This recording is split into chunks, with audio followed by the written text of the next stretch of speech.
Salut à tous, bienvenue. Si vous avez envie de vous régaler avec un livre, un récit d'enfance, comme on dit, magnifique, écrit par Rachel Darmon, restez avec nous. Non seulement elle est en plateau pour en parler, mais en plus, on va lire quelques extraits.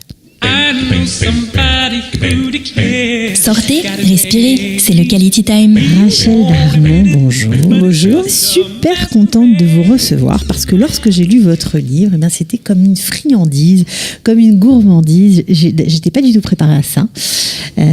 Pourtant, le titre, le gâteau de Varsovie, aurait dû déjà m'indiquer la route.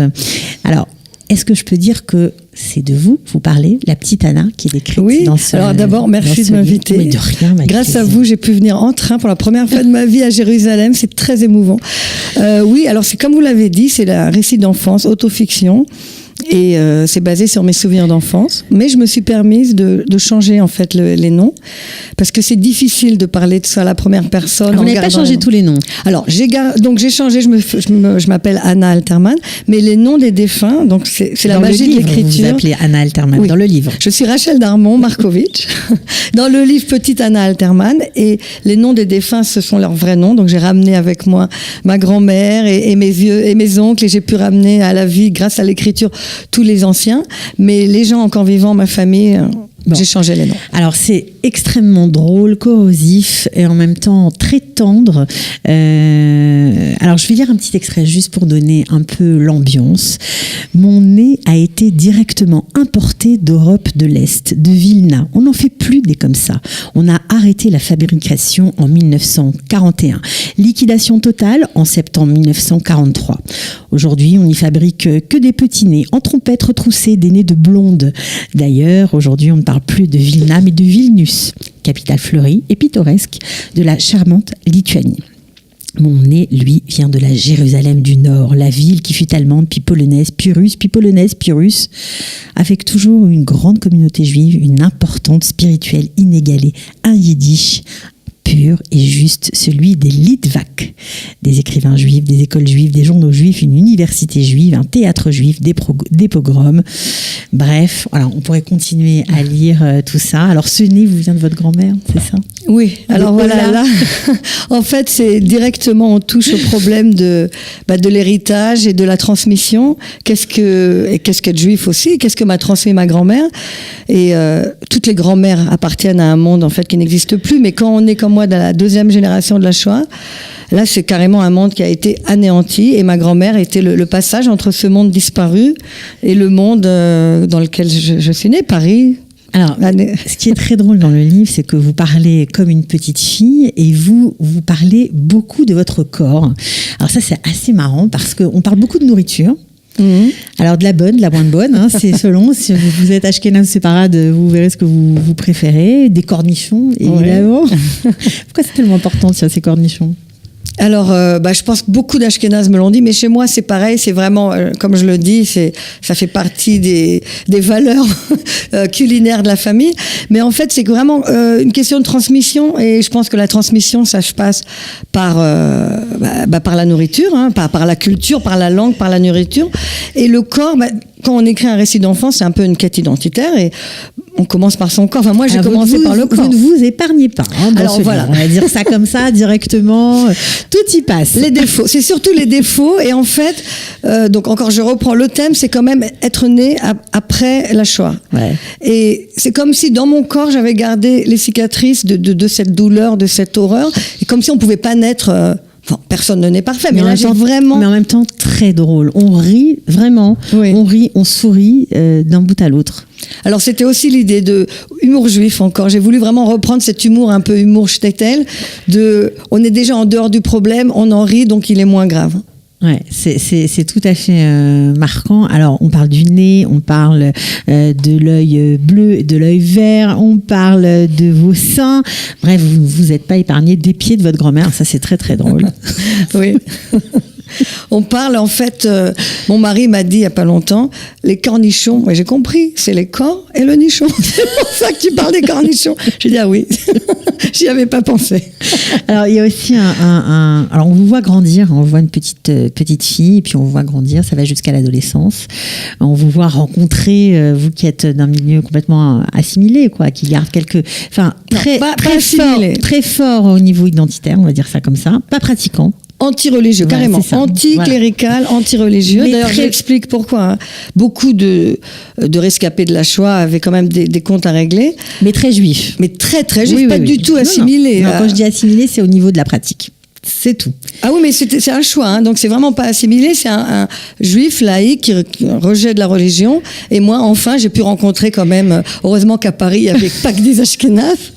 J'ai pu rencontrer un autre judaïsme. Oui, le judaïsme séfarade pratiquant.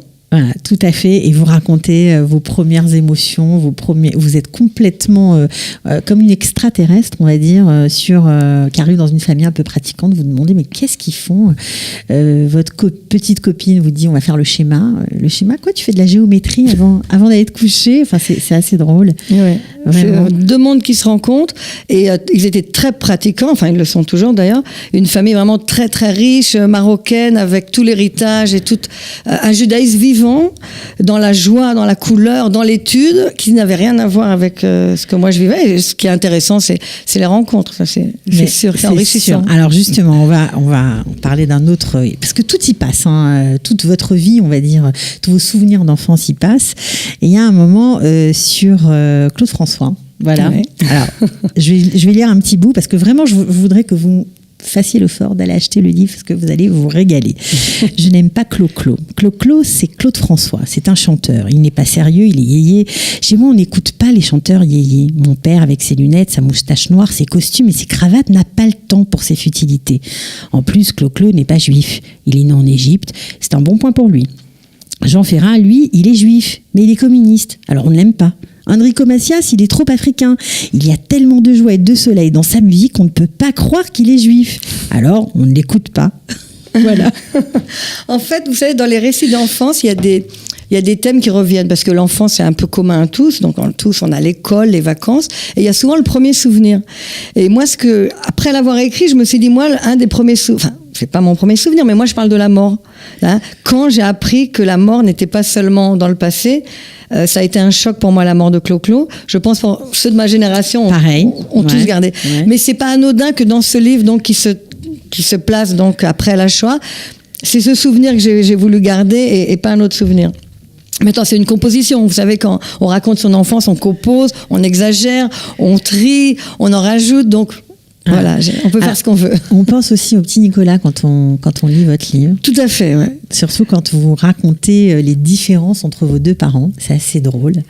Comment ils l'ont pris, le livre, quand ils l'ont lu? Alors, comme toute bonne famille, j'ai un groupe de WhatsApp familial. Première consigne, c'était acheter le livre. Deuxième consigne, continuer à me parler après avoir lu le livre. Et ça va, tout le monde l'a aimé. Tout le monde est heureux de se retrouver personnage de livre. J'avais très peur pour mes parents, mais c'est très bien passé et ils sont fiers, ils sont contents, ils ont rigolé. Bon, je les avais prévenus. Hein. J'avais dit, c'est exagéré. Tout n'est pas vrai, donc ça va. Alors, pourquoi vous avez éprouvé le besoin d'écrire ce récit d'enfance? Pourquoi pas un autre type de livre? Parce que c'est pas évident. Ça vous va très bien comme exercice. Ouais, merci. Non, vraiment, mais... écoutez, d'abord, bon, j'avoue que j'ai écrit d'autres livres, mais qui sont encore dans le tiroir. J'attends que mon éditeur qui est derrière vous, là, accepte de l'éditer. Voilà, c'est un petit coucou. Ouais. Mais j'adore les récits d'enfance. Vraiment, j'adore. J'ai lu tous les récits d'enfance possibles et imaginables. Et j'ai voulu commencer, en fait, à décrire le corps d'une femme. Décrire un personnage par le corps, c'était une sorte de jeu littéraire. Et très vite, comme le corps, il est avec nous depuis toujours et qui nous suit, très vite, le corps m'a amené à ma grand-mère, qui m'a amené à mes souvenirs d'enfance. Et en fait, j'avais plein de choses à dire, qui étaient enfouies depuis pas mal d'années, et que j'ai eu envie de dire. Avec le temps, on se permet de dire plus de choses. Ouais, alors vous parlez aussi, bien sûr, on a parlé de vos yeux, mais de vos seins, vous appelez, vous décrivez ça comme des montgolfières. Oui. Apparemment, vous n'étiez pas très grande, mais c'est incroyable, c'est drôle. Vous avez souffert d'avoir un... Alors d'abord, c'est Méméola encore, donc elle m'a transmis en fait et le judaïsme, on peut dire, donc le nez que je représente comme un symbole du judaïsme. Qu'est-ce que ça veut dire qu'être juive? Et la féminité, qu'est-ce que que c'est qu'être femme. Donc j'ai eu droit à... Et alors, en fait, la phrase que j'aimerais dire, c'est que Simone de Beauvoir dit « On ne naît pas femme, on le devient ». Avec les seins de Mémé Ola, on le devient très vite. Et c'est un grand choc dans le regard des hommes. Et j'ai voulu montrer que une petite fille de 14 ans qui n'a rien à voir avec la séduction, parce qu'elle a des seins, elle devient une victime en fait par ce regard. Elle devient tout de suite un objet de et ça, j'aimerais bien que les désir. Garçons le lisent et comprennent que c'est très dur et qu'il faut arrêter ce regard qui est vraiment pas agréable et qui blesse. Ouais. Et qu'une femme qui a des seins, à moi, aujourd'hui, tout a changé. Il y a beaucoup de femmes, je sais, qui se font opérer. Mais ça m'a libérée d'en parler. Pendant des années, j'avais honte. C'était vraiment... Et une fois qu'on a écrit, ça ne vous appartient plus. Alors, vous pouvez en parler à la radio, mais bon, alors, je ne m'attendais pas quand même. On dit tout sur ce Kalita. Bon. Alors, ce livre s'arrête à l'adolescence, à la rencontre de la bande de copains. Qui sont là d'ailleurs, regardez. C'est incroyable. Voilà, ils sont tous venus vous 30 voir. ans après, ils sont venus, ouais. Voilà. En fait, moi, j'ai fait mon alia. On voit bien dans le livre, il y a quand même chez moi une dissonance entre ce que j'apprenais à l'école de la République, la laïcité, l'amour de la France, et ce qu'on me racontait à la maison. C'est tous des salauds, ils ont tous collaboré, on sait ce qu'ils ont fait pendant la guerre. Et moi, j'avais beaucoup de mal avec cette dissonance. Donc, j'ai trouvé la solution. Je suis venue en Israël, j'enseigne le français, j'ai le lien avec la culture, mais j'ai fait mon alia, j'étais dans un mouvement de jeunesse. Et donc, oui, le livre s'arrête là parce que c'est une autre histoire qui commence. Et là, j'étais en France donc pour promouvoir le livre. Parce que vous vivez ici. Je vis en Israël, ouais, et j'enseigne en Israël. Et donc tous mes copains sont venus. C'était vraiment très très émouvant. Des copains avec qui je suis en contact, mais d'autres que je n'ai pas vus depuis 30 ans. Il y a quelque chose de très fort comme lien dans un mouvement de jeunesse, vraiment. Ouais, c'est une deuxième famille. Une deuxième famille, exactement. C'est la famille plus colorée que vous aviez rêvé d'avoir, peut-être. Oui. Et ce qu'il y a de marrant, c'est qu'il y a des enfants, enfin des jeunes comme moi qui étaient de la deuxième génération aussi. On n'en a jamais parlé au mouvement. Et en lisant le livre, ils m'ont dit mais moi aussi, c'est la même chose. C'était un peu tabou, on était dans les danses, dans le folklore, dans l'amitié, mais on parlait pas des choses. De dire qu'à la maison, c'était un peu plus calme comme ambiance, c'était un peu plus triste, c'était quoi? Tabou de parler de la Shoah, que nos parents en fait avaient été enfants pendant la Shoah, qu'ils étaient rescapés, qu'on avait cette douleur en nous. Il a fallu moi que je voie le film de Poliker, Biglal Hamilchama pour que tout d'un coup, je me dis, mais en fait, moi aussi, je fais partie de ces gens-là qui sont nés après et qui en ont aussi souffert.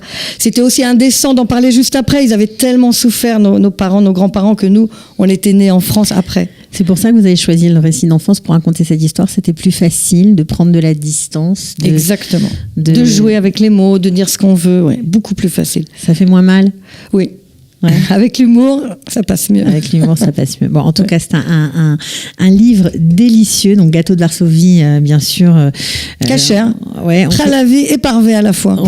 Mais ça nous fait penser aussi au ghetto de Varsovie. Je sais pas si c'est un rapport ou pas. J'imagine que oui. C'est la petite fille qui entend la révolte du gâteau de Varsovie. Donc, avec ces mots, elle baigne là-dedans sans bien comprendre. Et encore une fois, l'enfance, on peut jouer avec les mots. Voilà. Donc si vous aimez, les récits d'enfance, si vous avez envie de de passer un bon moment, un petit livre qui se déguste avec beaucoup de plaisir. Ah, vice versa, il faut que j'en parle. Bien sûr. Alors, si vous avez envie aussi de rencontrer Rachel Darmon, vous pourrez la rencontrer le 19 mai à Vice Versa, 18h30, Vice Versa, la librairie française de Jérusalem, qui se situe Rehov Ben Shetar. Voilà. J'aurais voulu en lire encore plein des extraits. Mais j'ai envie de finir quand même avec un petit morceau avant de se quitter, parce que c'était tellement drôle. Je ne sais pas si je vais le trouver. Si je le trouve pas, avec c'est pas grave. Non, pas avec le Shabbat, mais avec une autre petite partie. Et voilà. Alors, c'est sur votre anatomie, bien évidemment, puisque vous en parlez beaucoup. Moi, ça m'a fait tellement rire. Alors, on y va.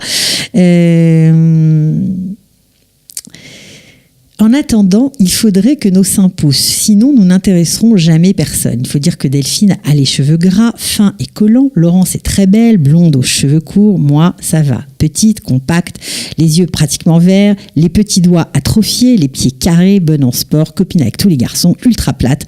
Mon corps n'a pas compris, il stagne. Voilà. Donc ça, c'était avant, c'est assez drôle. Vraiment, lisez-le, allez la voir. 19 mai, Vice Versa, 18h30. Enchantée. Merci beaucoup, Cathy. Voilà, votre présence nous a fait très plaisir sur ce plateau ce matin. À Moi bientôt. aussi. Merci. Ciao. Sortez, respirez, c'est le Quality Time.